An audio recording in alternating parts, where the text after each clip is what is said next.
Hello there, YouTube. Oh, it's been a while. I actually came here just for you today. This is not a video that has been recorded on Twitch and then just transferred over to YouTube. I am making this video just for you guys. I have no intentions, goals, or purposes behind it. I just wanted to, for once, do something for y'all. So this is a video that's going to come, or a replay, excuse me, that's coming from the Masters Coliseum Cup. It comes from Group A. Going into this replay, context, I don't know the results. I don't know anything about it. I just asked a friend, like, hey, send me a great Korean replay. I want to do something for some of our subscribers on YouTube. So here you guys are. Spawning here at the top right side, we have one of the best Terrans, the most prolific guys, but he's staying at home. What? Is it really Maru? And of course, his opponent at the top left, a hero here on BaseTradeTV. We do have the red Zerg player, Impact.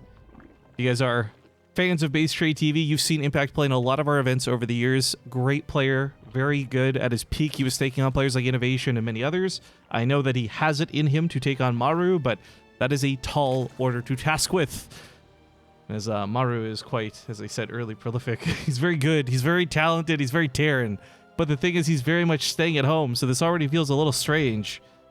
Impact's already heading down here with a second Overlord to look for something like a proxy Rax, but he's going to have nothing to find there.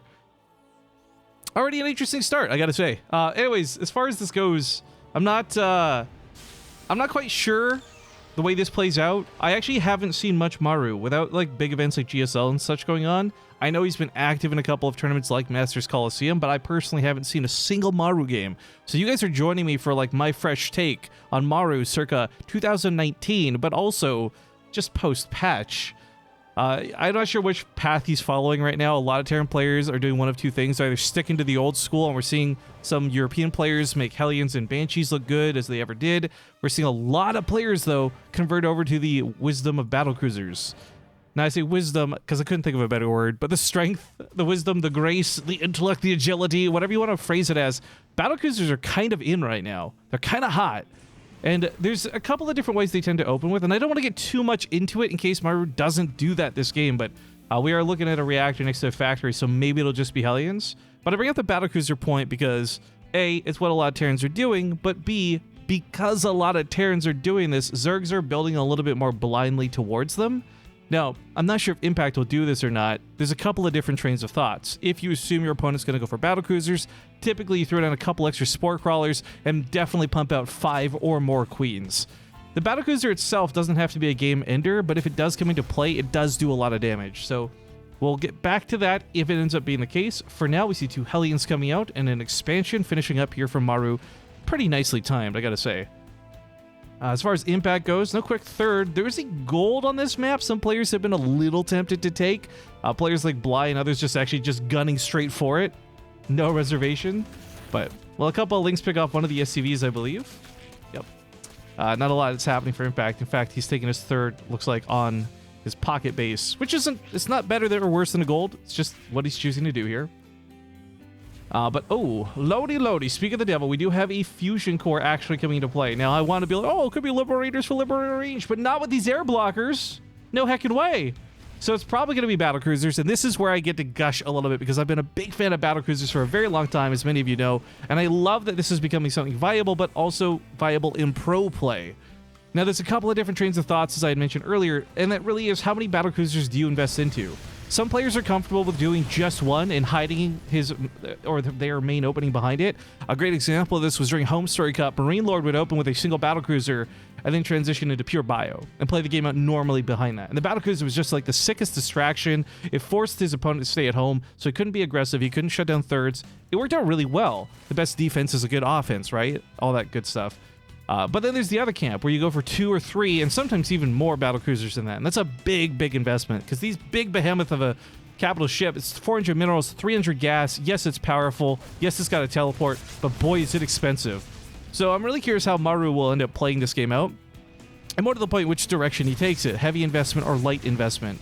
Because you can still play out behind this one way or the other, whether you're going to play bio or maybe you're even crazier, you want to play mech. Either way, he starts up a 3rd CC, and I like to see this. So even if it is just the one battlecruiser, it's going to be a safer opening because he sent this bad boy across the map and he was ready to cause some chaos.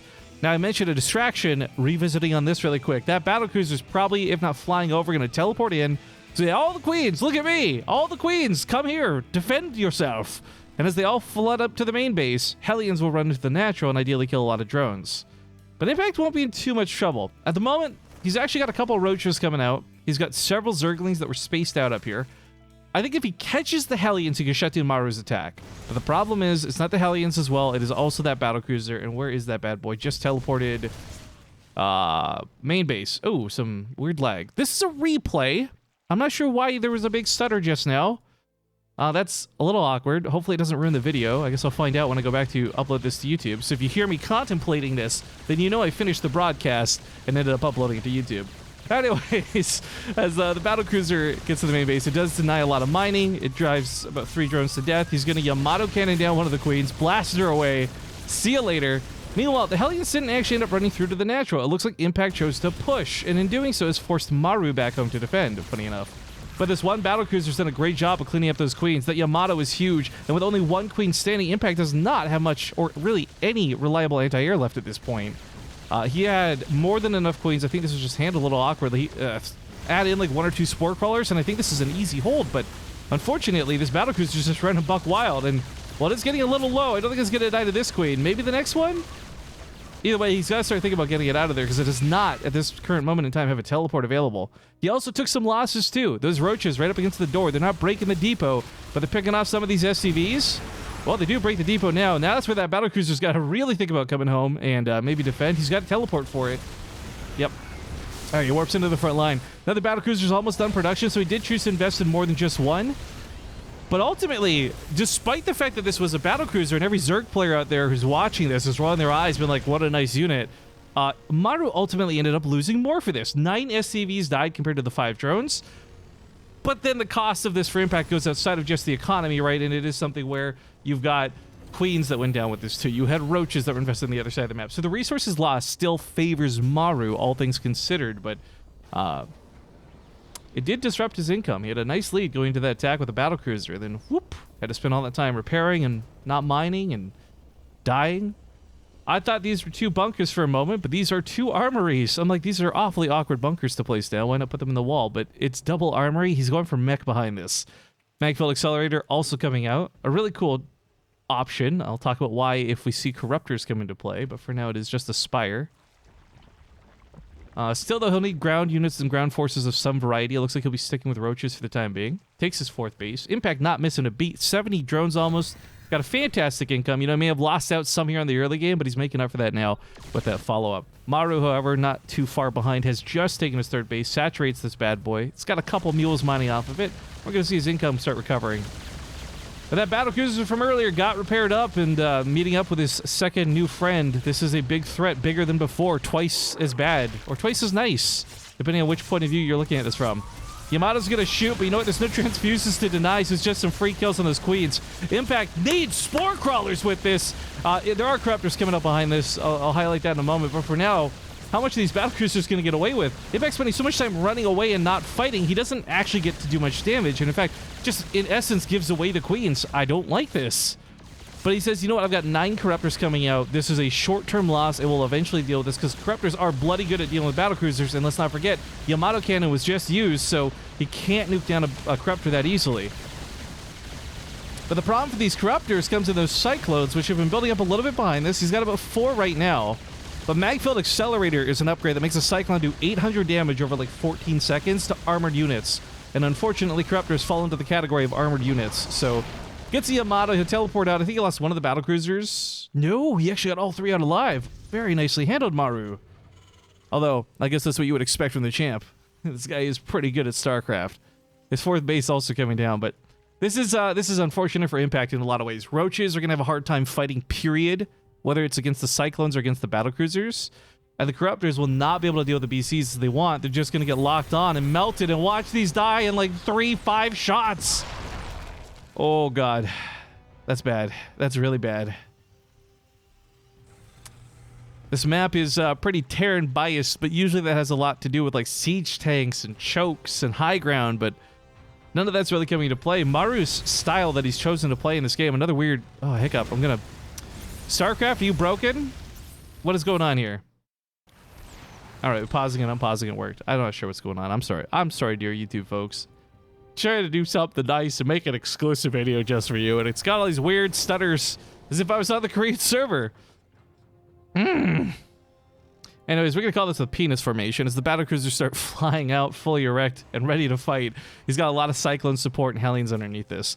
Blue Flame's probably not going to be done for this fight by the looks of things, but it's not that he needs it. All these Hellions are here to do, really, are wash off Zerglings and buffer for the Cyclones. Because as long as the Cyclones don't have to use their lock-ons on the Roaches, and they don't have to shoot the Roaches, and they get to take out those Corruptors, the Battlecruisers will reign supreme over anything left on the field at that point.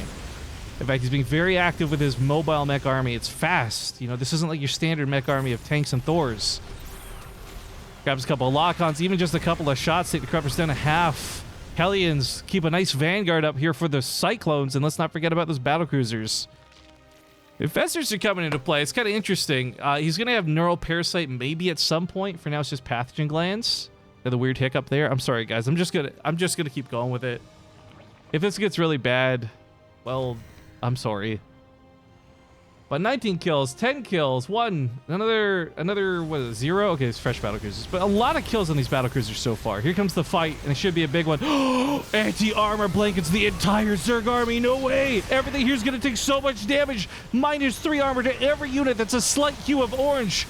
And, oh, that's a massacre and a half right there. Impact tries to hold on, but with nothing really left to fight against this army, he's getting purely countered. We're getting some stunners. This is horrible. What is going on? Hang on, I'm pausing this for a second.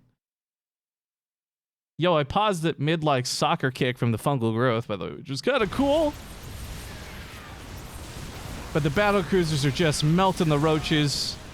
GG's get called, and Maru will win this game. GG. I'm sorry that things got a little bit ugly there towards the end. I'll try to see what the deal with that is, and hopefully the next time, if there's a next time I ever do one of these guys, you don't get hit by it. But thanks for watching. If you're not already subscribed to the YouTube channel, consider hitting subscribe, like, comment, whatever. I don't know. We don't do YouTube enough. I'll try and do it maybe a little bit more in the future if you guys like this video. So thanks so much for watching. See you later.